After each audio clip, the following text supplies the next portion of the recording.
Hello friends, once again most welcome है आपका ISRS Gurukul में। मैं हूं आपका दोस्त प्रकाश, आपका हार्दिक अभिनंदन। फ्रेंड्स, कल अपन ने सॉरी, ये जो क्वेश्चन पेपर चल रहा है ये 1991 का है। शायद मैंने 1993 कह दिया हो। तो 1991 का पेपर हम डिस्कस कर रहे हैं और उसमें हम पहुंच चुके हैं। 100 क्वेश्चंस मैंने करवा दिए हैं, आज 101वां क्वेश्चन है। अन अकेडमी का टी शर्ट है केवल, मैं अन अकेडमी पर काम नहीं करता हूँ। मैं केवल अभी उत्कर्ष में अपनी सेवाएं दे रहा हूँ और जल्द ही वहाँ से भी कोशिश यही है मेरी कि पूरा फुली डेडिकेटली यूट्यूब पे काम करूं और अपने मन से काम करूं। फोकस होगा केवल और केवल RS एग्जाम। तो मित्रों, कई सारे कोर्सेज मेरे आएंगे।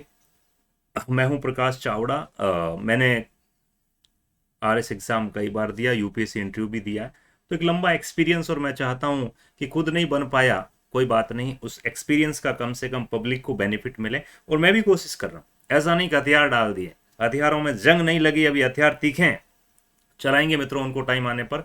लेकिन मैं आपसे रिक्वेस्ट करूंगा फ्रेंड्स कि अगर मेरी मेहनत में थोड़ा बहुत भी आपको दम लगता है तो प्लीज़ चैनल को सब्सक्राइब करें और जितना हो सके आग की तरफ फैला दो इन वीडियोस को। क्योंकि ये जो मैं करवा रहा हूँ फ्रेंड्स, ये पूरे यूट्यूब को छान मारो। RS एग्जाम को लेकर के कोई भी एक ऐसा स्पेसिफिक चैनल बता दो जो रियल में RS ओरिएंटेड है और बाईलैंग्वेज है।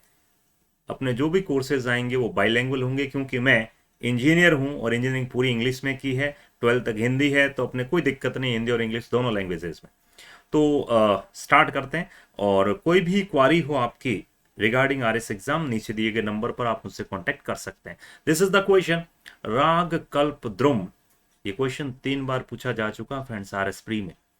राग कल्प द्रुम के रचनाकार कौन थे? तो फ्रेंड्स, थोड़ा बहुत अगर आइडिया हो, टफ क्वेश्चन है, ये एक टफ क्वेश्चन है मित्रों। तो इसका आंसर है फ्रेंड्स आपका कृष्णानंदन व्यास। ये इसको मत देखिएगा, ये गलत लिखे हुए हैं।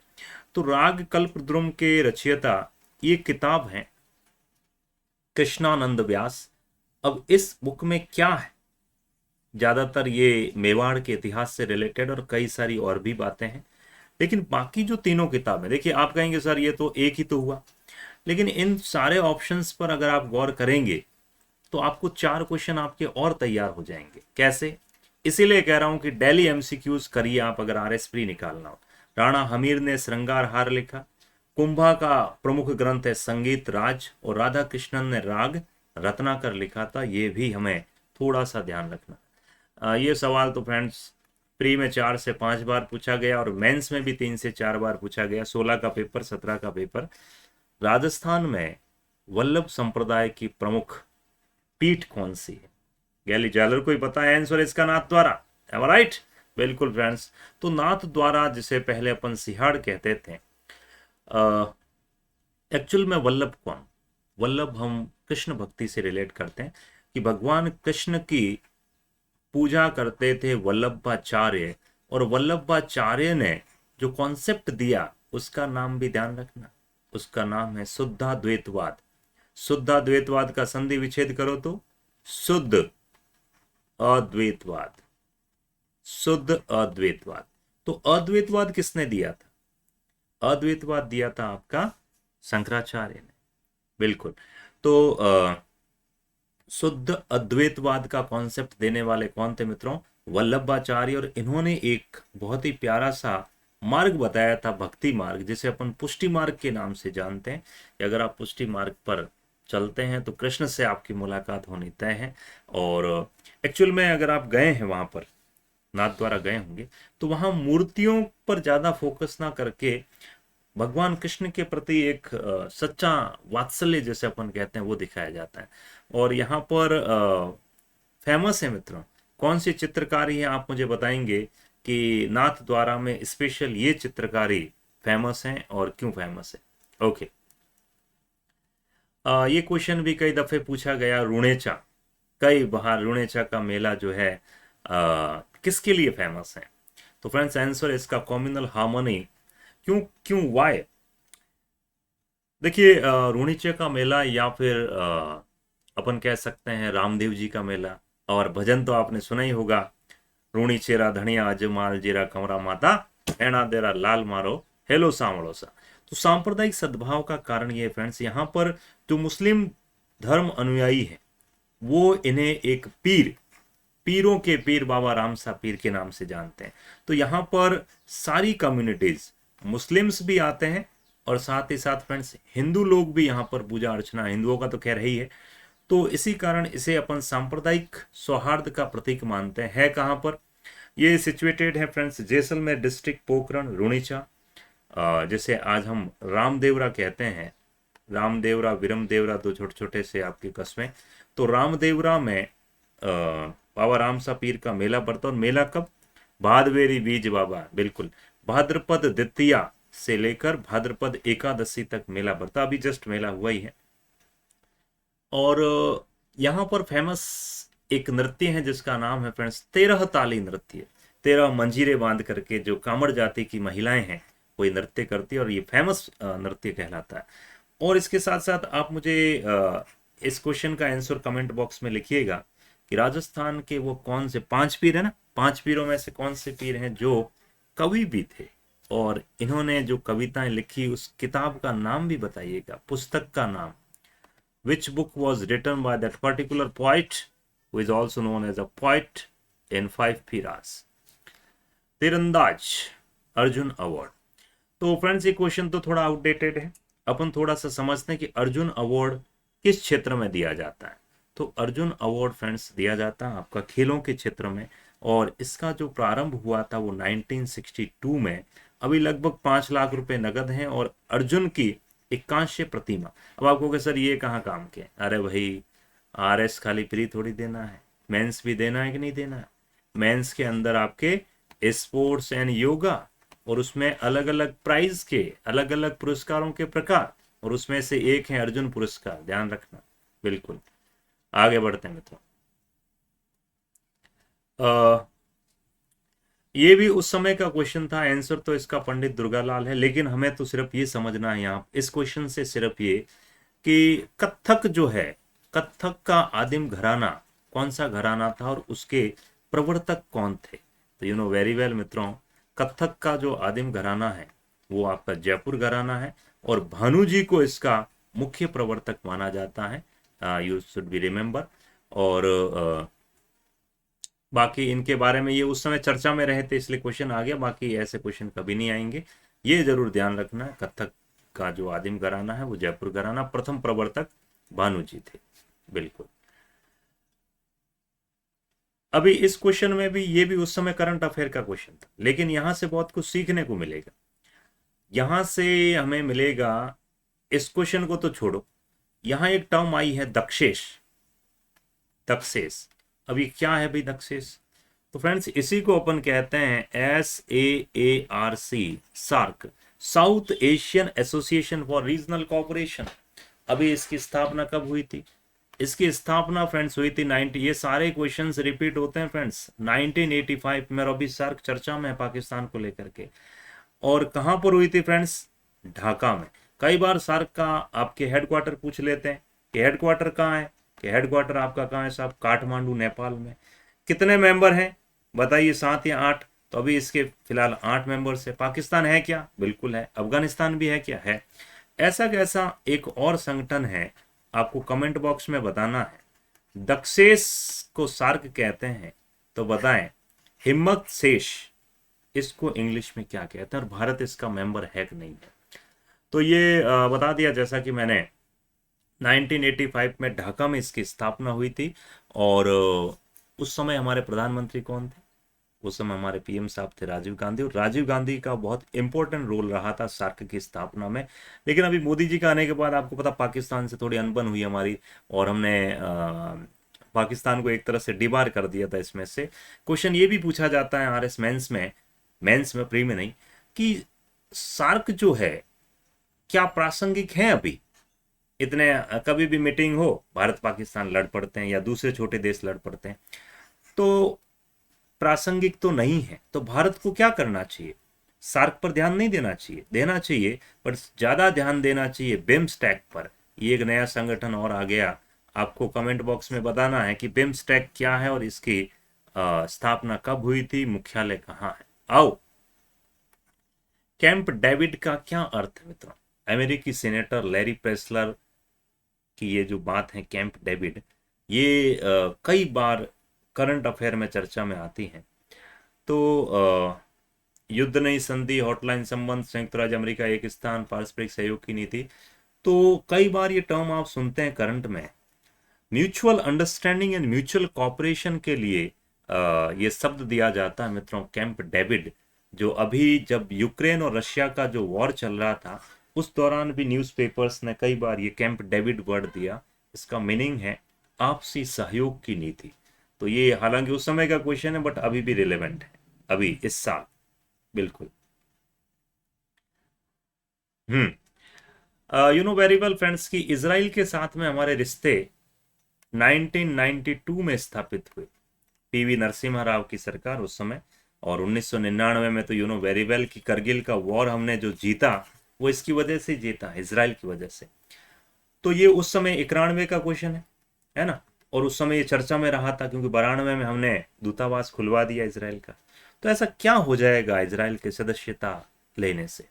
तो आंसर फ्रेंड्स सिंपल है। पश्चिमी एशिया में, पश्चिमी एशिया कौन सा मित्रों? पूरा का पूरा भारत से इधर जो आपका अरेबियन ब्लॉक है, इराक, ईरान, तुर्की, Syria, Armenia, Lebanon, Jordan, Israel, फलस्तीन, ये पूरा जो ब्लॉक है, यहाँ पर भारत जो है वो अपनी पहुंच बना पाएगा। हालांकि भारत के लिए क्षेत्र बहुत जरूरी है फ्रेंड्स। मेंस में पूछा गया क्वेश्चन आईआर में कि भारत के लिए पश्चिमी एशिया क्यों महत्वपूर्ण है। इस पर भी अपन चर्चा करेंगे मेंस के टाइम, बिल्कुल। कपिल देव का 400वां शिकार कौन था? अभी ऐसे सवाल अपने कोई ना आए हैं ना आने हैं। आगे बढ़ते हैं फास्ट मोड में। 1990 का ज्ञानपीठ पुरस्कार किसे दिया गया? तो फ्रेंड्स ये उस समय का था, अपने को कोई मतलब है नहीं। हम समझते हैं ज्ञानपीठ पुरस्कार कब से स्टार्ट हुआ। तो फ्रेंड्स ज्ञानपीठ पुरस्कार 1965 में स्टार्ट हुआ था और पहली बार ये जी शंकर कुरूप को दिया गया था, जी शंकर कुरूप। और सबसे विख्यात पुरस्कार है ये साहित्य के क्षेत्र में अपना ज्ञानपीठ पुरस्कार, ध्यान रहे। तो कब? 1965 में। और पहला पुरस्कार मिला था शंकर कुरूप, बढ़िया, मलयालम के ये लेखक थे। आगे बढ़ते हैं फ्रेंड्स। 1990 का जवाहरलाल नेहरू सद्भावना पुरस्कार किसे ही मिला हो, अपने को कोई मतलब नहीं है। हमें तो ये मतलब है कि जवाहरलाल नेहरू पुरस्कार कब स्टार्ट हुआ था? 1965 में। You know very well friends कि 27 मई 1964 को नेहरू जी की स्वाभाविक मृत्यु हुई और आफ्टर उनकी डेथ पुरस्कार स्टार्ट हुआ 1985, जो अभी भी चल रहा है, नेहरू सद्भावना पुरस्कार। अभी इसकी राशि थोड़ी बढ़ाई गई है, 25 लाख के आसपास कर दी गई है। तो अगर अपन थोड़ा सा हेलमुट जोसेफ के बारे में जानना चाहें तो ये अभी कई बार चर्चा में रहता है। यूरोपियन यूनियन का निर्माण मॉस्ट्रिच संधि और शेंजन समझौते के तहत हुआ था। तो मॉस्ट्रिच संधि यूरोपियन यूनियन का बेसिस है, the treaty of Maastricht, and the founder of this treaty was Helmut Joseph. तो हेलमुट जोसेफ अभी पिछले साल जब ब्रेग्जिट हुआ था तो उस समय वापस चर्चा में आए थे, लेकिन अभी इतना रिलेवेंट नहीं है ये। गुटनिरपेक्ष आंदोलन से अभी अलग होने की, अभी ये क्वेश्चन रिलेवेंट नहीं है। अर्जेंटीना उस समय अलग होना चाहता था, बट अपने लिए ये इंपॉर्टेंट है कि गुटनिरपेक्षता नाम, ये मेंस में है, पूरा डिटेल से आपके आईआर पार्ट 1 पेपर 3। गुटनिरपेक्षता की स्थापना कब हुई थी फ्रेंड्स? 1 सितंबर 1961। और इसका पहला जो सम्मेलन हुआ था फ्रेंड्स, वो हुआ था बेलग्रेड। बेलग्रेड अभी कहाँ है? अभी वो जगह है, हालांकि वो देश तो यूगोस्लोविया अभी नहीं है, लेकिन ये गुटनिरपेक्षता का पहला आंदोलन, पहला सम्मेलन क्यों बना था गुटनिरपेक्ष, इसके लिए मैं एक डिटेल वीडियो लाने वाला हूँ। पूरा का पूरा गुटनिरपेक्षता को समझाऊंगा और मेंस का एक टॉपिक अपन कवर करेंगे। तो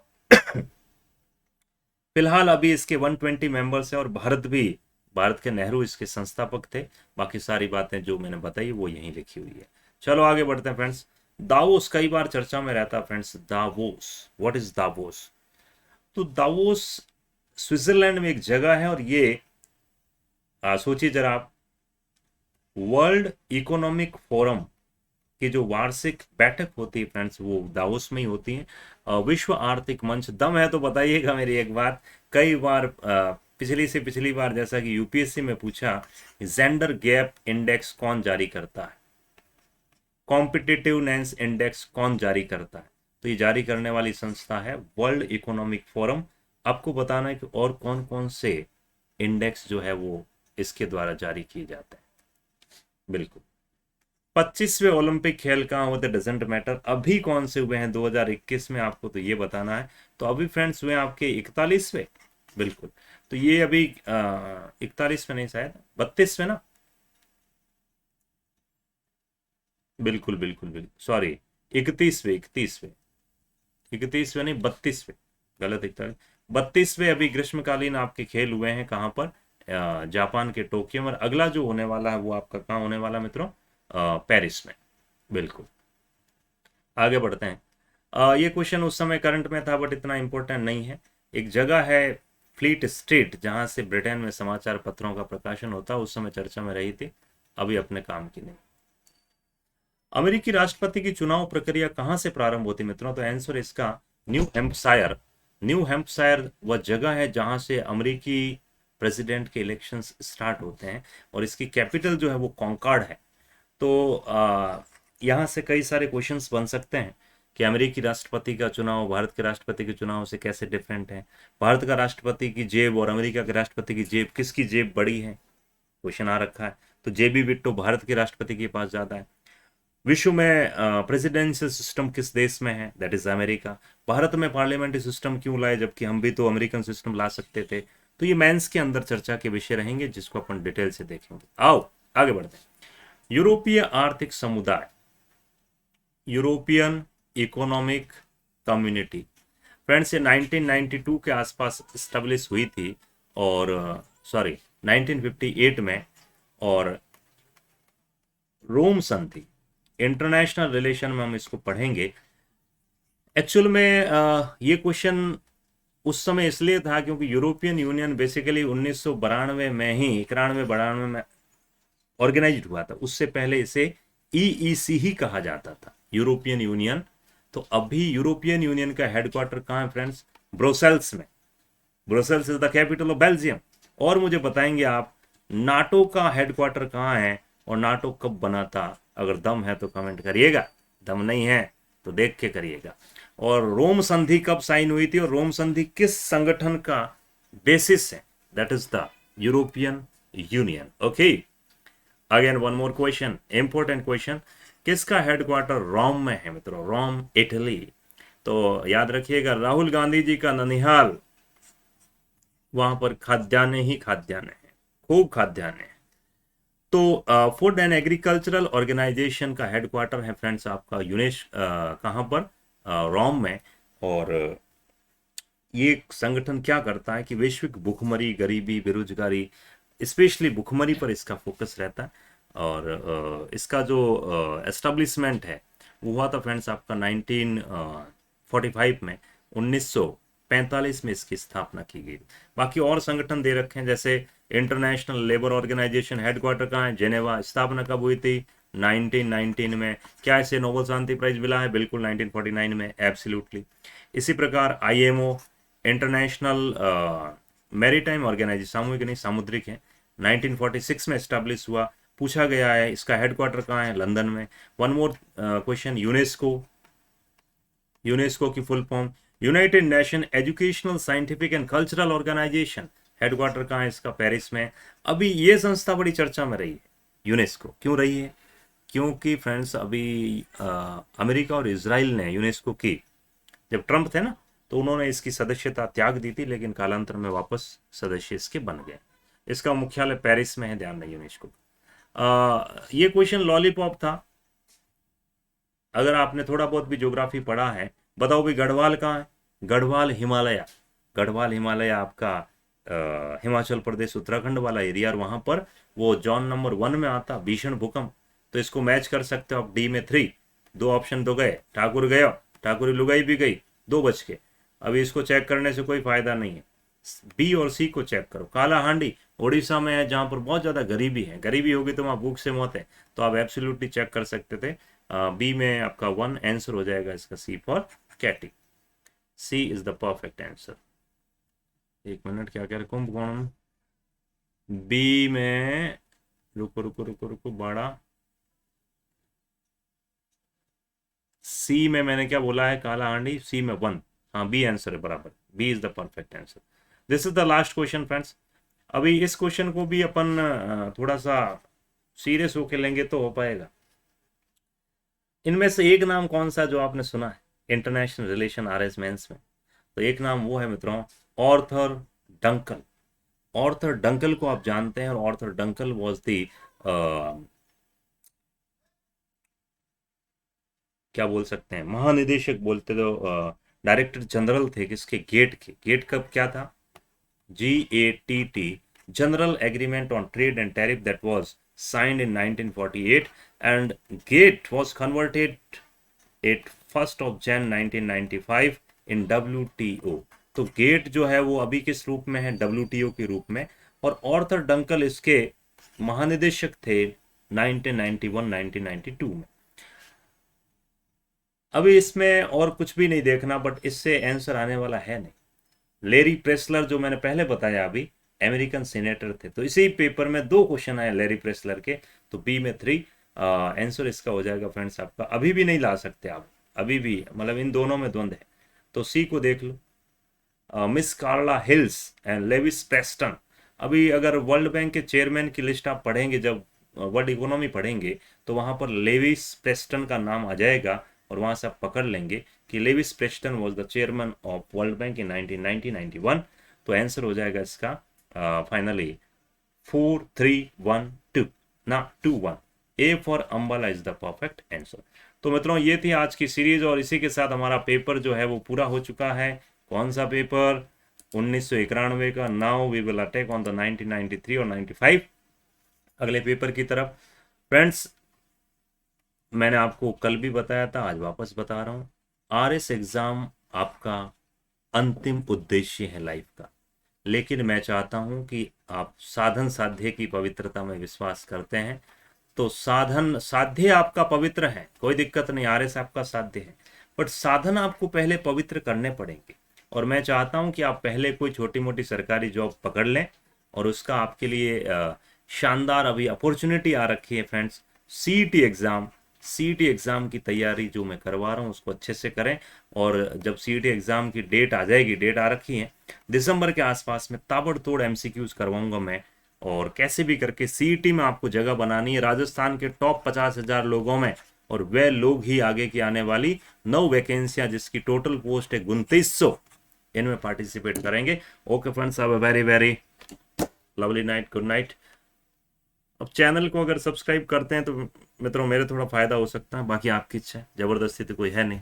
देखो आप मस्ती से पढ़ो, पर थोड़ा मेरा भी फायदा होगा तो क्या पता आपका डबल फायदा हो जाए, तो समझ रहे हैं। ओके ओके बाबा, ठीक है।